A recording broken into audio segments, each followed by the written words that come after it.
Hey everybody, Adam from the Army Painter here, and with the launch of the brand new Warpaints Air range, we want to show off some of the possibilities that you can pull off with the color triads and airbrush ready paints found inside the range. We're going to show you how to paint fast and effective terrain like this.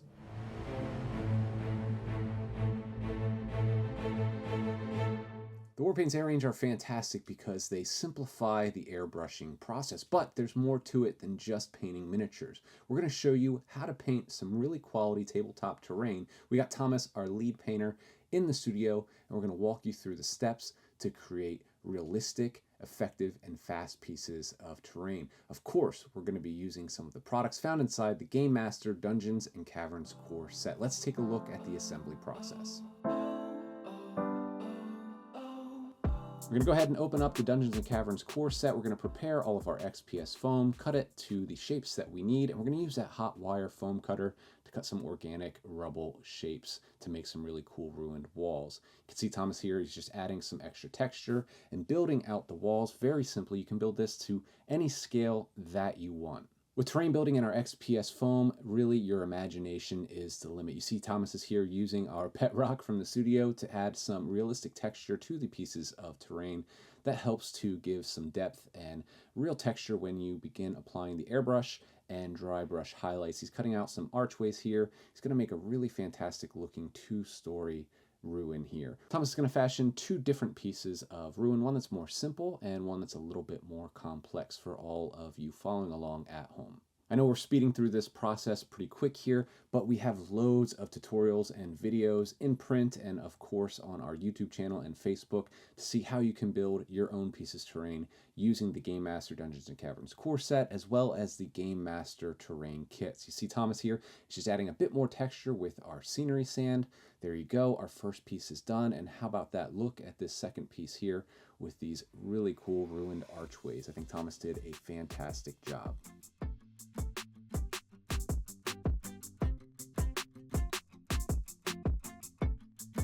One of the unique things about the Gamemaster range is our foam-safe terrain primers. These are water-based and safe to use on your foam. They won't corrode it. He's using a little bit of Dungeon and Subterrain primer here on the base of the building, and here's a cool trick. He's now using some ruins and cliffs on the top half, so he's effectively saving some time in the later steps by using two different colors in this priming stage. He's going to go ahead and use this ruin and cliffs, this nice gray color, as the base for the next piece, as you can see here. This is a great way to save some time in the priming step before you begin to airbrush and apply your base coats, whether you're using a traditional brush or an airbrush.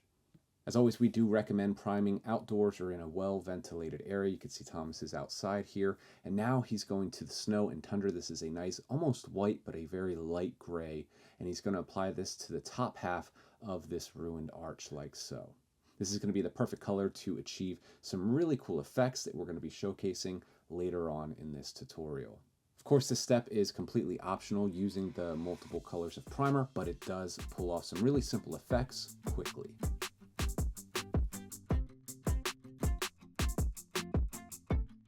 It's something of a theme here at the Army Painter to save you as much time as possible, especially in those priming and base coating stages, to help you finish those projects faster and get you more time for gaming. A great example of that was Thomas using the multiple colors of terrain sprays from the Gamemaster range to achieve some varied base tones. But I know that that's not exactly why you're tuning into this video. You're watching this video because you want to learn how to use the Warpaints Air range to paint your terrain. So let's jump right to it.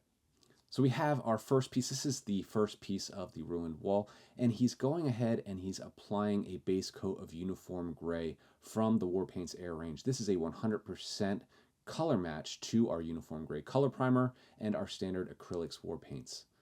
You can see he's just focusing this along the rubble walls, the flat areas, almost giving the effect of concrete. He's using this on the vertical walls and of course the flooring, just giving a nice smooth coat through the airbrush. He's also going to use uniform gray on the brighter light pieces that he primed in the Snow and Tundra primer to give it some nice shadow in the recesses. This is a really cool trick that you can pull off with the airbrush really simply, and it doesn't take too much of a fine or deft hand when doing it with pieces of terrain. You can be a little loose with your spray. Now we're moving on to add some rust effects, and for this we're using Molten Orange. This is actually the base tone in the Warpaints Air color triads. You have a base tone of Molten Orange, then you have Lava Orange, which is a 100% color match to our Warpaints Air range, and then a highlight color of Orange Magma. So we're just going to use this to build up some rust effects and rust areas. This is going to add some really cool thematic detail to this piece of terrain. Moving on to the larger arch piece, and Thomas again is going to focus this on the lower portions and the recesses to give the illusion that rust has been creeping up into the recesses on this building. This gives a really cool detailed effect, very simply when you're using the airbrush. Now in some of these areas, the top portions and where there's some overhang, Thomas is going to pull some streaking effects. You can do this with a brush, but it's really simple to do with an airbrush. You can see how realistic this looks, the dispersion of that orange pigment over top of the lighter grays. Now we're moving to Bleach Bone. This is the highlight color from the Skeleton Bone triad, and we're just going to fill in over top some of the gray areas where we previously applied a base coat with the airbrush, and also pull some streaks just to add some definition and some interest, some contrast across the walls of this piece of terrain. You can see here on the archway he's also using this Bleach Bone to build up some highlights on this more raised feature of the terrain piece.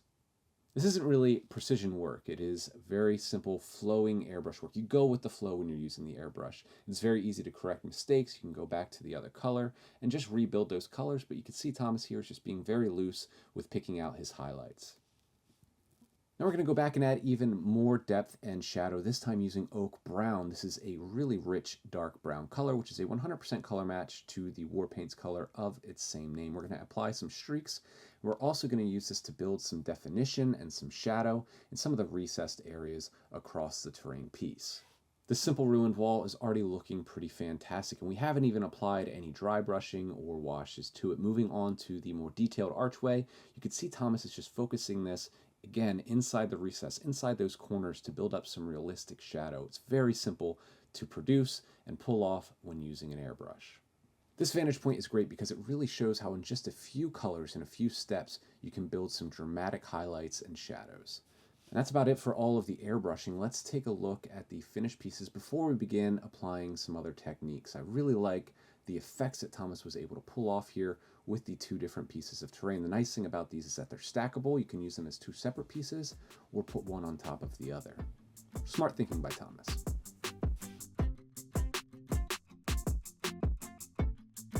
It's a common misconception that when using the airbrush, it's the only painting technique that a hobbyist uses. Some people do, and there's nothing wrong with that. But the way that we like to use the airbrush and the color triad system is to achieve really quick, effective base tones and highlights, and then begin to add layers of other techniques to pull off a really dramatic and realistic effect.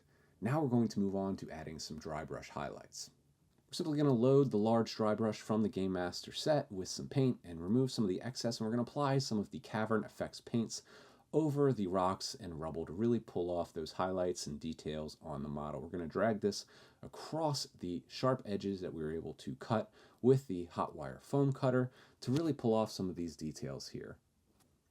Dry brushing is one of the first techniques that a hobbyist learns when they're learning how to paint, but it is also one of the most useful. You can see here as Thomas gently applies a dry brush to the flat edges, it's helping to pick out some of those details that we applied when we were rubbing the rock onto the surface of the foam, giving it a more realistic concrete appearance. Now we're moving on to Dungeons Effects, and this is a slightly lighter color, and it's found inside the Dungeons and Caverns core set. We're going to apply a final dry brush highlight, and we're going to focus this on the most raised areas and hard edges across the model, as you can see Thomas doing here. On this archway, he's going to apply this all over the sharp, hard edges, like I mentioned before, to really give it a dramatic and realistic looking highlight effect. When used in combination with the airbrush method, the dry brushing technique really takes your terrain pieces to a whole nother level.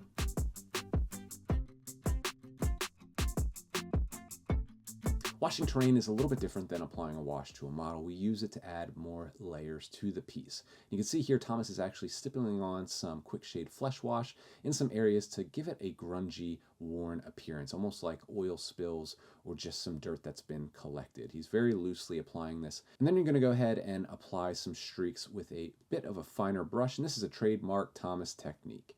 You apply the streaks and then just rub off the excess with your finger. It gives it a very realistic streaking effect.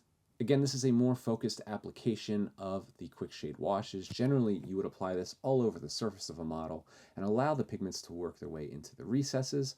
But when we're working with terrain, we like to use this again as just an additional layer to build up some variation and dramatic effects across the piece of terrain. Of course, you can work its way into the recesses, but we really like to use this as a layering method.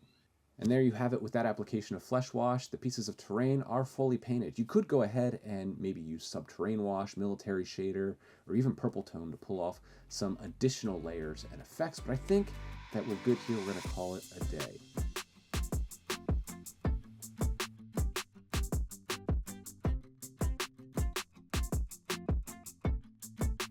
But before we do, to really finish off any terrain piece, go ahead and grab some Battlefields Tufts. There's some Tufts found inside the Gamemaster Dungeons & Caverns core set and all of the Gamemaster terrain kits that accompany the colors included.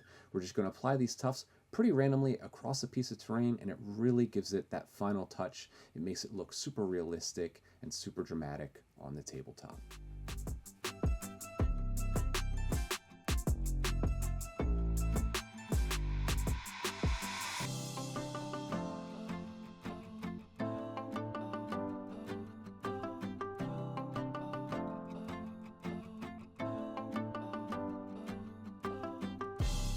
I hope you enjoyed this tutorial as much as we enjoyed putting it together and painting up these pieces of terrain using the products found inside the Gamemaster Dungeons & Caverns core set and the brand new Warpaints Air range. For more tips and tutorials, be sure to subscribe to our channel on YouTube, follow us on Facebook, and be sure to like us on Instagram. Remember, the magic in miniature painting is that it can be as simple or as challenging as you'd like it to be.